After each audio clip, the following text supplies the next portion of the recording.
தந்தையாரே, என்ன செய்கிறாய்? என்னுடைய மகளை விட்டுவிடு. தாயே!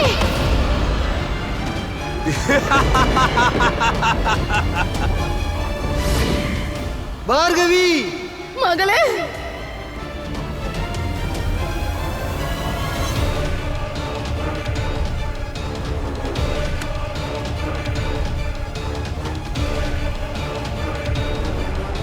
நாம் மிகப்பெரிய தவறு செய்து விட்டோம் சுவாமி. மிகப்பெரிய தவறு.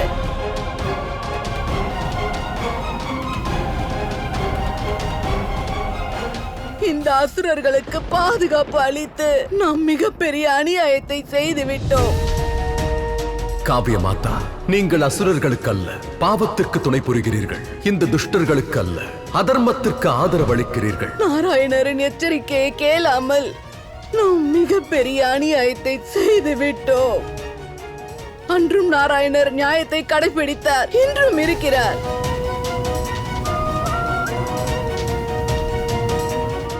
பழி வாங்கும் எண்ணத்தினால் நாம் எதையும் பார்க்காமல் தவறுக்கு மேல் தவறுகள் செய்தோம். அது மட்டுமல்ல, நாராயணரை நம்முடைய சத்ருவாக்கி விட்டோம். என்னுடைய மனைவியின் தலையை வெட்டி நீங்கள் தவறு செய்திருக்கிறீர்கள். தண்டனையை அனுபவிக்க தயாராகி விடுங்கள். நான் கூறினேனே, நாராயணன் சூழ்ச்சிதாரன். தந்தையே, மனைவிக்கு வரும் சங்கடங்களை கேடயமாக தடுக்கிறார். இவரையே நான் மணந்து கொள்கிறேன். சரியாக சொன்னாய் தேவி. நாம் நாராயணருக்கு அநியாயம் செய்திருக்கிறோம். எனக்கு முழு நம்பிக்கை உள்ளது. நாராயணர் தன் லக்ஷ்மிக்கு நிச்சயம் நியாயம் வழங்குவார். அது மட்டுமல்ல, லக்ஷ்மியை காப்பாற்றுவதற்கு அவரே வருவார்.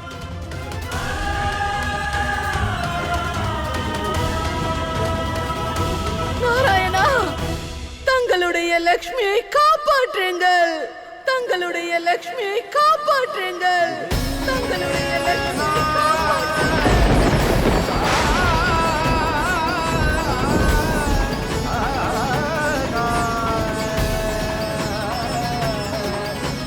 இங்கு நீ எனக்கல்ல, உன் காலனுக்கு நீ சவால் விடுத்திருக்கிறாய். நான் பிருகு ரிஷி உங்களை வேண்டி இங்கே அழைக்கிறேன். எங்களை மன்னித்து விரைவில் தரிசனம் அளியுங்கள். இப்போதும் நேரம் உள்ளது. பிடிவாதத்தை விட்டுவிட்டு என்னையும் விட்டுவிடு. உன்னுடைய தவறை நீ திருத்திக்கொள். நமக்குள் இன்னும் விவாகம் நடக்கவில்லை. அதற்குள் அதிகாரம் செலுத்த ஆரம்பித்து விட்டாயே. விவாகம் இல்லை, அழிவுகள் நடக்கும். அழிவுகள் நடக்கும். அழிவுகள் நடக்கும்.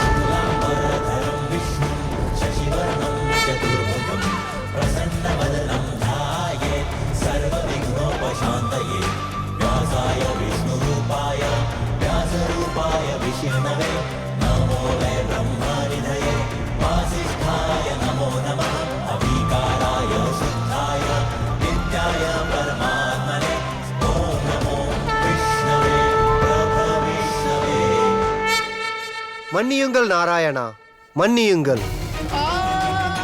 நாங்கள் மிகப்பெரிய தவறு செய்து விட்டோம் நாராயணா. நாங்கள் செய்த தவறுக்கான தண்டனையை எங்கள் மகளுக்கு அழித்து விடாதீர்கள் நாராயணா. எங்களால் எங்கள் மகள் பார்கவியை காப்பாற்ற இயலவில்லை. இப்போது நாராயணர் தன் லக்ஷ்மியை காக்க வேண்டும். என்ன வேண்டுமானாலும் செய். லக்ஷ்மியை நாராயணரிடமிருந்து அதிக தூரம் கொண்டு செல்ல இயலாது. அவசியம் அழைத்துச் செல்வேன். ஏனென்றால் உன்னை என் மனைவியாக்கிக் கொள்வதற்கு. தேவி லக்ஷ்மிக்கு என்னவாயிற்று?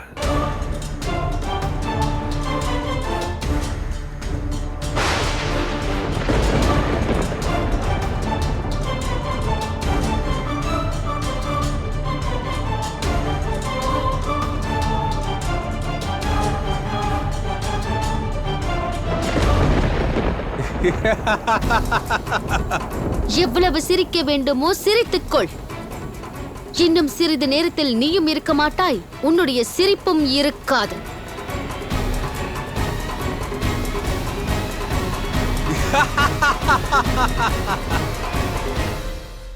அவன் எங்க இருக்கிறான்? அந்த துஷ்டன் அசுரன் எங்கள் மகளை சிறைப்பிடித்து சென்று விட்டான்.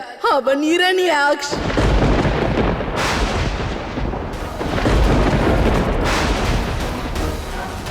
அவளை விவாகம் செய்யதான் சிறைப்பிடித்தான்.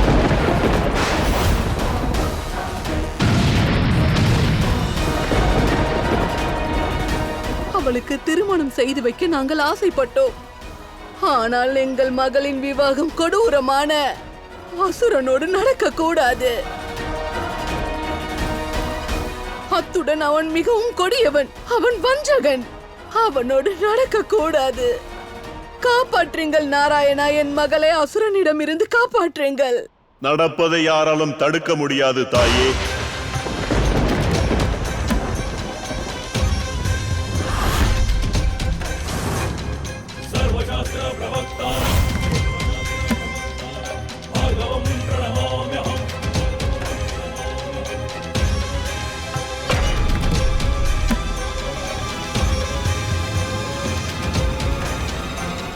லக்ஷ்மிக்கு இரண்யாக்ஷுடன் விவாகம் நடக்கும். அது நிச்சயம் நடக்கும். அதோடு இந்த விவாகத்துடன் சேர்ந்து இந்த உலகம் மட்டுமல்ல, உங்கள் வாழ்க்கை துணைவியான லட்சுமி நாராயணர் அனைவரையும் பிரிந்து விடுவார்.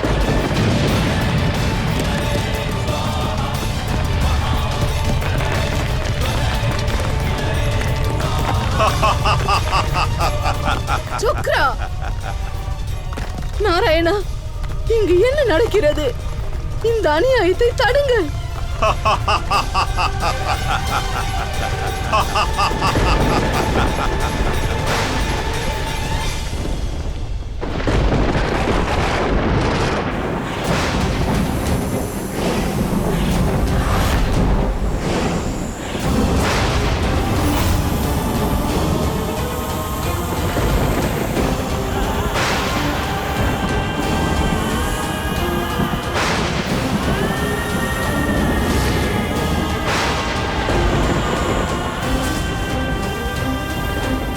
பூமியை விட்டுவிடு சேஷனாகா. இன்று வரையில் யாரெல்லாம் இரண்யாக்ஷை தடுக்க முயற்சி செய்தார்களோ அவர்களுக்கெல்லாம் வெறும் ஏமாற்றம் தான் மிஞ்சி இருந்தது. கர்மா மற்றும் கடமையின் பாதையில் யாரெல்லாம் செல்கிறார்களோ அவர்களை யாராலும் ஒன்றும் செய்ய முடியாது மூர்க்கா. நான் சேஷநாகன். இந்த பூமிக்கு எதையும் நேர விட மாட்டேன்.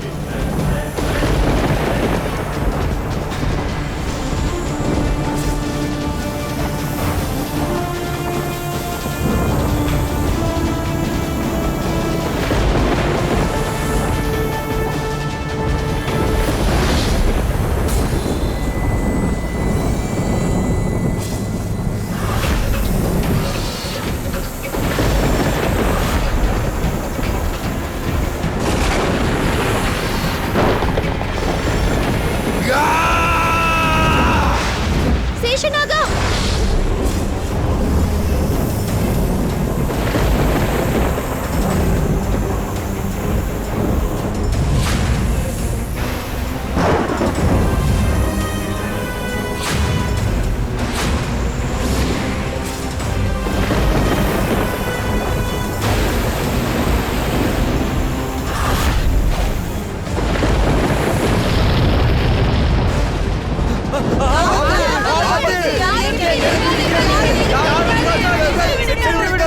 நாராயணரே, உங்கள் சக்தியை நினைத்து அகங்காரம் கொண்டிருந்தீர்கள் அல்லவா?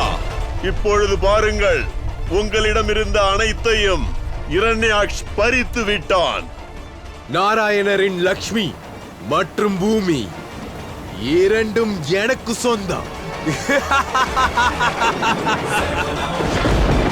அதோடு நீங்கள், அதுவும் உங்களால் இங்கு நின்று வேடிக்கை தான் பார்க்க முடியும். உங்களிடமிருந்து அனைத்தும் பறிபோய்விட்டது நாராயணரே.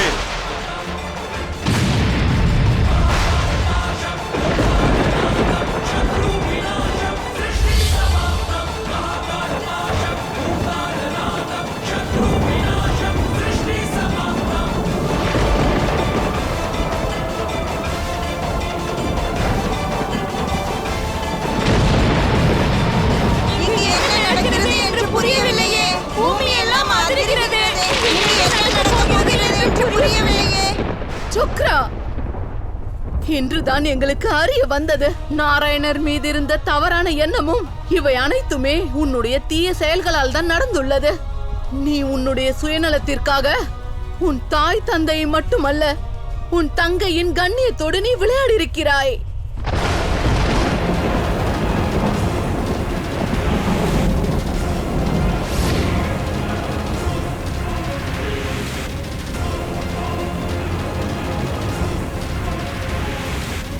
இதற்கான தண்டனையை நீ அனுபவிப்பாய்.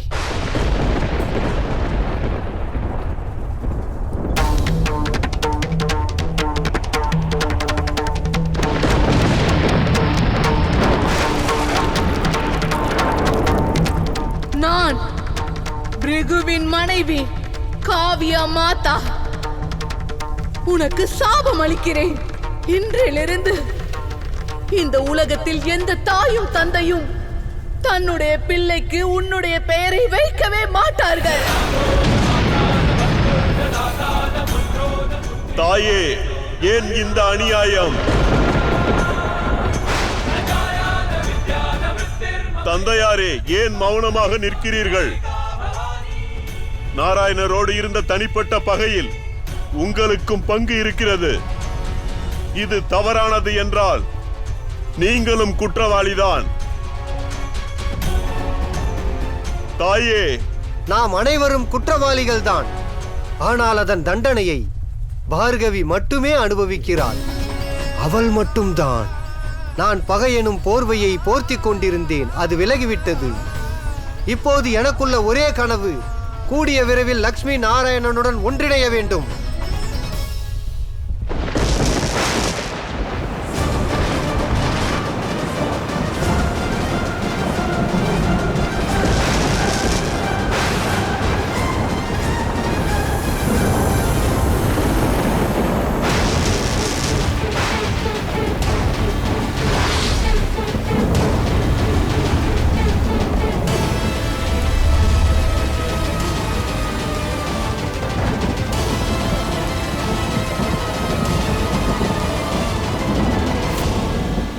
மன்னிக்க வேண்டும் பிரபு.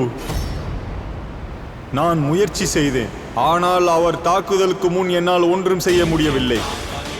பூமியை என்னால் காக்க முடியவில்லை.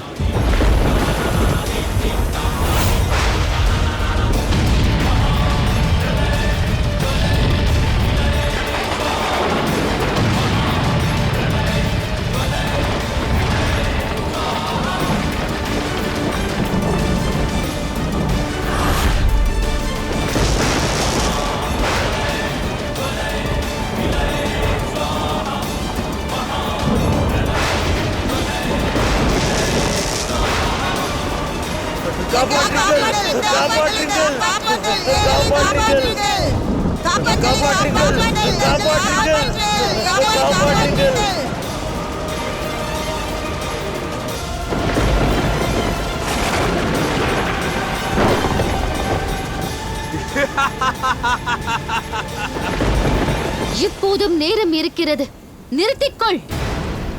இல்லையேல் உனக்கு மன்னிப்பும் கிடைக்காது, திருந்த ஒரு சந்தர்ப்பமும் கிடைக்காது. முடிந்தால் உன்னுடைய உயிரை நீ காப்பாற்றிக்கொள். பிடிவாதத்தை விட்டுவிடு.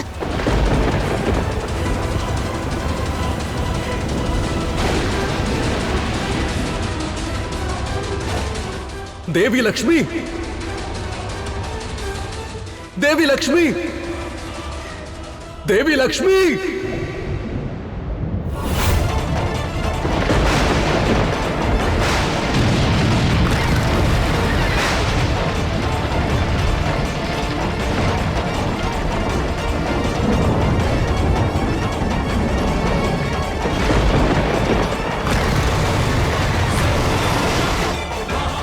देवी लक्ष्मी,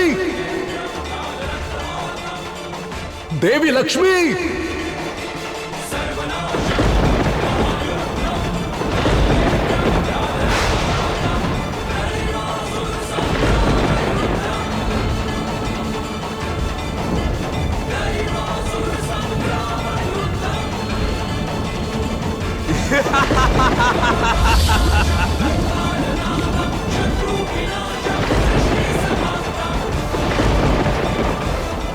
இந்த பூமிக்கே ஒரு அடையாளம் இல்லாமல் போனால் ஒரு காப்பாளர் இருந்து என்ன பயன்? பிறகு எதற்காக நீ செல்வங்களை காக்க வேண்டும்? இந்த கடலுக்குள் சென்று விட்ட பூமிக்கு காற்று கிடைக்கப் போவதில்லை. அங்கிருக்கும் உயிரினங்கள் அனைத்துமே அழிந்து போக தொடங்கும்.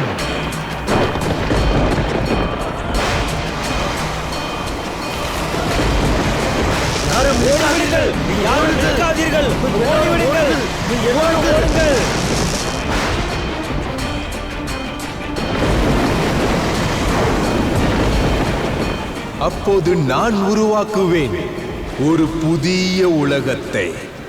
அந்த உலகத்தின் நாராயணராக இருப்பான் இரண்யாக்ஷ்.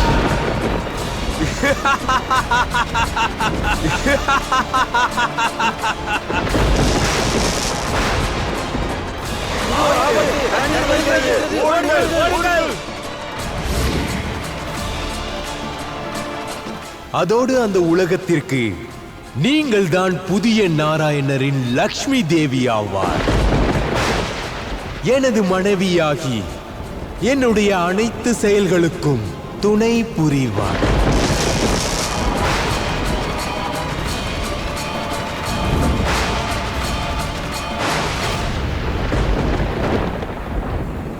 எப்பொழுதெல்லாம் சிருஷ்டியில் அதர்மம் தலைவிரித்தாடுகிறதோ அப்பொழுதெல்லாம் தர்மத்தை நிலைநாட்டுவதற்காக நான் வெவ்வேறு ரூபத்தில் வெவ்வேறு அவதாரத்தில் வருவேன்.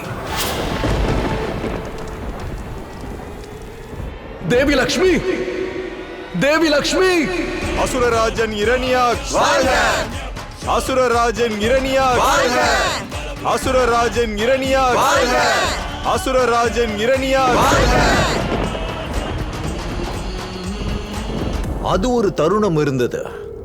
அப்போது நீங்கள் அசுரர்களை அழிப்பதற்காகவே வந்தீர்கள். நான் அசுரர்களிடமிருந்து அவர்களது சமிருத்தியை பறிக்க வந்திருக்கிறேன். அதோடு இன்றைய நாளை பாருங்கள். இன்று நீங்கள் எங்களை ஏற்றுக்கொள்ள வந்திருக்கிறீர்கள். விரைவிலேயே நீங்களும் நாங்களும் ஒன்றாகிவிடப் போகிறோம். ஒரே குறியை வைத்து 2 இலக்குகளை அடைந்திருக்கிறேன். அந்த நாராயணர் பூமியை தேடி கண்டுபிடித்து அவர் காப்பாற்றுவதற்குள் நாங்கள் விவாகம் செய்து கொள்வோம். இவ்வாறு செய்வதால் நாராயணரால் பூமியையும் காப்பாற்ற இயலாது, அவரின் லக்ஷ்மியையும் காப்பாற்ற இயலாது.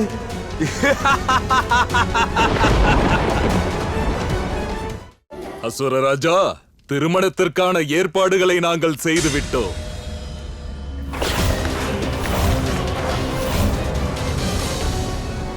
விவாகத்திற்கல்ல, இங்கு உங்கள் சர்வநாசத்திற்கான ஏற்பாடுகள் நடக்கின்றது. நாராயணர் தன் லக்ஷ்மியை காப்பாற்றி விடுவார். ஆனால் நீ, உன்னை யார் காப்பாற்ற வருவார்? சர்வநாசமா? எவ்வாறு நடக்கும் எனது சர்வநாசம்? ஒரு புறம் அந்த பூமியை தேடி அதை காக்கும் கடமை இருக்கிறது. தேவி லக்ஷ்மி! இன்னொரு புறம் உன்னை தேடி கண்டுபிடித்து முக்தி கொடுக்க வேண்டிய கர்மா. அது மட்டுமில்லை தேவி, ஒரே நேரத்தில் 2 கடமைகளை எவ்வாறு செய்ய போகிறார் நாராயணர்? நாராயணரே, ஒரு பக்கம் உலக மக்கள் ஆபத்தில் இருக்கிறார்கள், இன்னொரு புறம் மகாலட்சுமி ஆபத்தில் இருக்கிறார்கள். பிரபு, இந்த பிரச்சனையை எவ்வாறு தீர்க்கப் போகிறீர்கள்? அவர் இதை சமநிலை செய்வதற்குள் நீங்கள் எனக்கு சொந்தமாகி விடுவீர்கள். அது இருக்கட்டும், லக்ஷ்மியின் புது மணவாளனை நாராயணர் அழிப்பாரா? ஆகையால் பிடிவாதத்தை விட்டுவிடுங்கள். சுப நிகழ்ச்சிக்கு காலம் கடத்தக்கூடாது. உலக மக்கள் பாதுகாக்கப்படவில்லை, அதோடு மகாலட்சுமி தேவியும் கிடைக்கவில்லை. இப்போது என்ன செய்வது பிரபு?